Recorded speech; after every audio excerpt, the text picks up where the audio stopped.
개인회생 중에 어떤 위기가 있더라도 방법은 있다.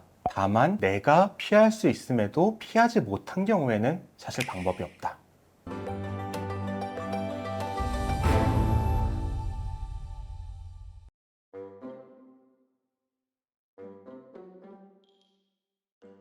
개인회생을 하면은 변수와 사고는 뭐 내가 대비한다고 안 오는 건 아니잖아요. 사고라는 속성 네. 자체가 대비를 해도 오는 거니까. 네. 그러면 그 중에서도 좀 개인회생 하시는 분들이 이런 것들은 미리미리 좀 피하면 좋겠다. 그런 게 좀 있을까요? 일단 말씀하신 것처럼 피할 수 있는 사고가 있고요.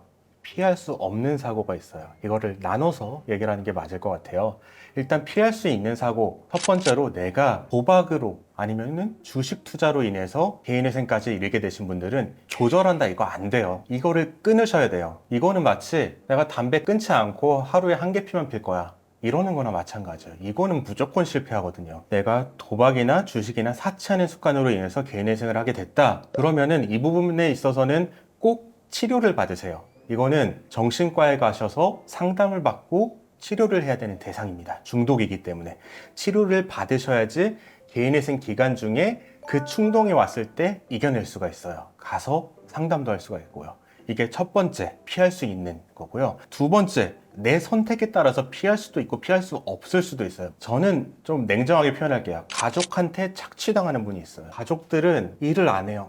건강한데 일 안 하고 그냥 뭐 도박을 하는 경우도 있고 게으른 경우도 있고 백수인 경우도 있는데 이 사람만 가정을 먹여 살리는 거예요. 돈을 많이 벌지도 않는데 집안을 먹여 살리고 가족들은 다 이 사람 카드로 결제를 해요. 그래서 채무가 증대돼서 오는 분들이 안타깝지만 많이 있거든요. 제가 최근에 보는 드라마가 있는데 정신병동에도 아침이 와요 라는 드라마예요. 굉장히 잔잔하고 마음의 위로가 많이 되는 드라마인데요. 거기에 좋은 사람들도 많이 나오고 안 좋은 사람들도 많이 보여줘요. 한 간호사가 있는데요. 이 간호사가 어릴 때부터 어머니가 도박에 빠져가지고 애는 안 돌보고 이 간호사 혼자 어릴 때부터 커서 이를 악물고 공부를 해서 장학금 받고 간호사까지 됐어요. 그런데 어느 날 그 집에 어머니가 찾아와서 나 너랑 눌러 앉고 살 거다 라고 하고 이 딸의 카드를 써서 카드 청구서는 항상 이 딸의 집으로 오고 그리고 이 딸이 같은 병원에서 의사인 남자친구를 사귀게 되니까 심지어는 남자친구를 만나서 돈을 뜯어내려고 하는 거예요. 그런 경우가 드라마에만 있는 게 아니라 실제로 개인회생 파산 사건을 하다 보면은 많거든요. 그런데 이 드라마에서 분명하게 얘기를 해주더라고요. 그 의사인 남자친구도 정신병동의 레지던트인데 이 간호사에게 어머니를 버려요 라고 단호하게 말하거든요. 근데 이게 이런 경우에만 그런 게 아니라 실제로 정신건강의학과에 가면은 많이 있는 사례들이라고 해요. 자기의 인생에 있어서 가족이 나에 대한 책임은 안 하고 나에게서 계속 뭔가를 뜯어가려고 한다면은 한번 냉정하게 생각을 해보시고요. 객관적인 시선이 필요하다면은 제가 방금 언급한 정신병동에도 아침이 와요 라는 드라마를 보시면은 아 이게 객관적인 시선이고 아 이게 많은 사람들이 공감하는 거구나. 자신의 죄책감에 대한 해소가 되지 않을까 생각을 해서 이 말씀을 드려요. 이런 식으로 해서 조금 그런 거를 거절할 수 있다면 피할 수 있는 극복 방법이 되겠지만 이걸 거절하지 못하면은 분명히 개인회생 기간 중에도 또 개인회생 중에도 대출이 나온다던데 나한테 대출 좀 받아줘 이런 식으로 접근해서 대출을 받아버리면 끝나는 거거든요. 개인회생 마지막 밧줄인데 그 밧줄조차도 끊어지는 일이 생길 수가 있으니까 신중하게 생각을 하셔야 될 것 같아요. 그러면은 만약에 상담을 좀 하시다가 네. 얘기를 들어보니까 이분은 병원에 가시는 게 맞는 것 같다.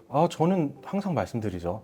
네, 왜냐하면 정서적으로 불안한 상태에서 오시는 분이 정말 많아요. 우울증이나 불안증을 가지고 오시는 분. 불안증인지 저는 의사가 아니니까 진단할 수는 없지만 그런 우울감이 보이는 경우 되게 예민해져서 까칠하고 쉽게 흥분하고 이런 게 보이거든요. 그리고 그분들이 공통적으로 하는 말씀이 저 예전에는 아니랬어요. 그런 거 보면은 한번 가서 상담받아 보시라고 얘기를 하죠. 실제로 상담받고 와서 소견을 받으면은 좀 유리해지는 부분들이 많이 있나요? 사실 유리해질 부분은 별로 없어요. 그런 게 워낙 요새는 흔하기 때문에 오히려 개인적인 만족감은 있겠죠. 그 다음으로는 이제 피할 수 없는 건데 갑작스러운 실직이에요. 갑작스럽게 실직당해서 개인회생 폐지를 당하시는 분이 많아요. 근데 이 실직도 두 가지인데 내가 개시까지 받고 실직이 됐고 실직했는데 그래도 내 변제금은 적어서 실업급여를 가지고서도 낼 수 있다. 이런 분들은 조금 괜찮죠. 그런데 이런 분들이 아니고 변제금이 좀 많아요. 막 2, 300만 원 되는 사람이 그 돈을 받는 데서 실직을 당하게 되면은 남은 기간 동안 개인회생을 실패할 가능성이 높아요. 이건 사실 피할 수 없는 부분이라서 최대한 빨리 구직을 하시고 내가 동급의 직장을 구할 수 없을 것 같을 때는 내 지금 나이에서는 예전에 받던 봉급은 못 받을 것 같다. 이러시면은 이거를 폐지 신청을 하시고 재신청을 하시는 것도 하나의 방법이다. 방법이 없지는 않다. 이렇게 조언을 드리고 싶어요. 그 다음 네 번째이자 마지막은 질병이나 사고를 당하는 경우예요. 큰 질병이 들어서 더 이상 직장에 못 나가요. 입원을 해서. 아니면 교통사고를 당해서 입원을 해서 직장에 못 나가요.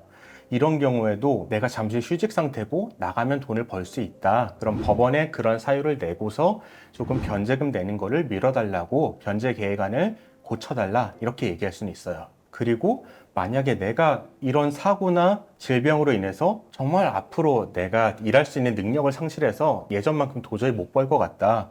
이러면은 특별 면책 제도라고 해서 바로 면책을 시켜주는 제도도 있고 이것조차 안 되면은 파산 절차로 돌려서 파산으로 면책을 받으실 수도 있어요. 이런 여러 가지 방법이 있으니까 개인회생 중에 어떤 위기가 있더라도 방법은 있다. 다만 내가 피할 수 있음에도 피하지 못한 경우에는 사실 방법이 없다. 이렇게 아시면 될 것 같습니다.